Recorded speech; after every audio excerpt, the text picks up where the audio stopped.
narasumber kita yang keempat, ada Mas Taufik Bilfakih. Beliau adalah pegiat literasi media dan juga merupakan anggota Bawaslu Kota Manado. Halo, selamat siang, Mas Taufik. Halo Mbak Jihan, selamat Bagaimana siang. kabarnya? Alhamdulillah baik-baik. Di sini. Iya. Oke, nanti kita akan Sukses semua. bincang-bincang ya. Ya, amin. Siap. Sukses semua untuk kita semua. Baik, Mas Taufik, nanti kita akan berbincang-bincang. Mas Taufik, boleh dijelasin nggak sih ke teman-teman kegiatan dari pegiat literasi media yang dilakukan oleh Mas Taufik ini apa saja sebenarnya? Ya sebenarnya yang coba saya dan teman-teman khususnya di Kota Manado misalnya yang kita lakukan adalah mengupgrade pengetahuan kita di dunia literasi digital. Ini penting karena kalau tidak mengupgrade agak repot. Kita kan sering juga punya komunitas-komunitas kecil atau organisasi atau elemen-elemen masyarakat yang ada di tengah-tengah ruang publik kita, baik itu organisasi keagamaan, majelis taklim, di masjid, di gereja, itu sebenarnya kan kultum-kultum atau kegiatan-kegiatan literasi pengetahuan itu banyak. Tapi ketika kita masuk ke wilayah digital, ini agak repot.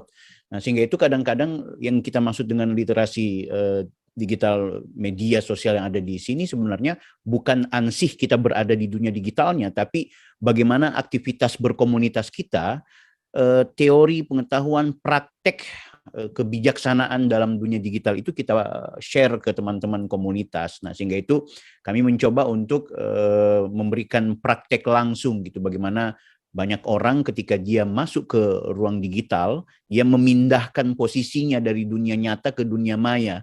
Itu kemudian ada kebajikan dan ada kebijaksanaan. Hanya memang kita jangan terjebak seolah-olah kalau orang yang tidak bijak di dunia media sosial itu, mereka yang punya tingkat pendidikan yang nggak optimal atau belum dewasa, sebenarnya tidak. Karena kami juga pelajari ternyata postingan-postingan yang nyeleneh atau postingan yang tidak melambangkan orang dewasa itu terjadi justru mereka-mereka yang statusnya sebagai dosen, mereka punya titel doktor bahkan, tapi karena maaf dunia literasi digitalnya bermasalah, akhirnya kadang-kadang postingannya itu nggak tepat. Saya kemarin ada salah seorang dosen yang saya kagumi misalnya, dia punya pengetahuan yang baik, dia punya cara bicara, tutur kata dan dialektika, retorikanya juga bagus. Tapi ketika dia membuat postingan di salah satu platform media sosial itu, dia tidak mampu menulis mana spasi, mana koma, mana titik, ya kan, mana huruf besar, mana huruf kecil. Nah, itu juga berarti kan literasi digital kita bermasalah gitu. Padahal dia doktor gitu, PhD lagi. Jadi ini menurut saya penting kita sebagai orang-orang yang memang sudah berkelindan di dunia maya ini untuk bagaimana mengajak dan mentransformasikan pengetahuan tentang literasi digital kita kepada orang-orang itu. Apalagi dalam konteks digital etik itu, Mbak. Ini yang barangkali menjadi pokok pembahasan kita hari ini adalah saya ditugaskan untuk bagaimana kita mengingatkan tentang etika kita dalam menggunakan digital media sosial misalnya di literasi digital kita. Aku suka tadi dengan Ibu Meriana tadi bilang bahwa kok beda ya praktek berbudaya dan bermasyarakat kita di dunia nyata dengan fakta di dunia maya itu, ya kan? Bahkan dalam survei digital civility itu dia menyebutkan bahwa ternyata dari 32 negara yang disurvei, Indonesia itu berada di peringkat ke-29, artinya praktek peringkat yang berada sangat rendah sekali tentang kesadaran bermedia sosial, utamanya dalam konteks etika dan juga sopan santun menggunakan jari jemarinya untuk berkomentar. Itu Mbak Jihan barangkali sebagai pengantar bahwa kita sebenarnya sedang membutuhkan mengupgrade pengetahuan kita di dunia digital itu secara komprehensif gitu.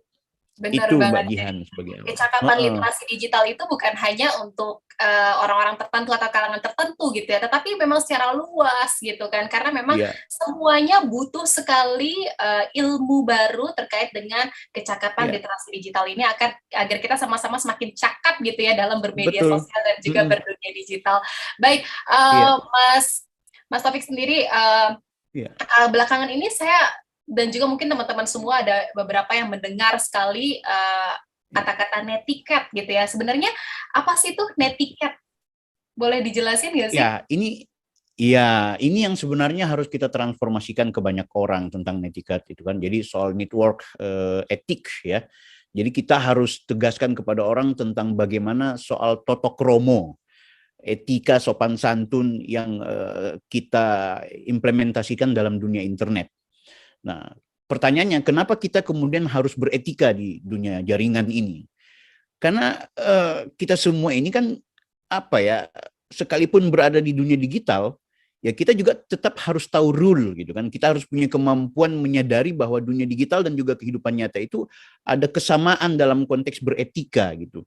Nah, kemudian pengguna internet itu berasal dari beragam negara, latar belakang yang tentu secara bahasa, etika dan juga adat istiadat itu berbeda. Nah, ini kemudian akhirnya kita butuh ada yang disebut dengan pelajaran tentang digital ethics, di mana kita harus punya kemampuan menyadari sekaligus mempertimbangkan bagaimana kita bermedia sosial, bagaimana kita memanfaatkan dunia digital gitu. Kita bisa saja melakukan apa saja di dunia digital. Kita bisa posting apa saja, kita bebas sebagaimana tadi teman-teman tadi narsum kita bilang, kita kita punya kebebasan. Yes, benar, kita punya ekspresi, tapi kebebasan itu punya konsekuensi, ya kan? Karena hanya 3 hal kan di dunia media sosial itu, postingan-postingan kita. Pertama adalah positif, yang kedua negatif, yang ketiga nggak nyambung, nggak ada relevansinya setiap kita memposting. Setiap kita berkomentar di kolom komentarnya atau di postingannya orang, hanya 3 itu yang kita share. Apakah sifatnya positif atau negatif, atau nggak nyambung, nggak ada relevansinya dengan isu atau dengan pokok yang coba akan kita bahas. Nah, itulah akhirnya kita butuh kesadaran. Nah, kesadaran itu berada melalui literasi digital ini yang secara spesifik kita bicara soal netiquette gitu kan. Bagaimana etika dalam berinternet, etika dalam jejaring sosial. Nah, itu penting. Kalau tidak akhirnya kita akan terjebak pada posisi-posisi orang yang sebenarnya dia tidak kita kan ada 3 I yang kita bisa perhatikan di dunia maya itu. I pertama adalah alay, yang kedua jablay, yang ketiga adalah lebay. Nah, 3 I ini kan bisa menjadi representasi orang yang membuat postingan, baik itu postingan di media sosialnya atau di postingan berita-berita atau postingan orang lain yang dia komentari. Nah, sehingga itu kita harus punya prinsip lewat etika digital ini.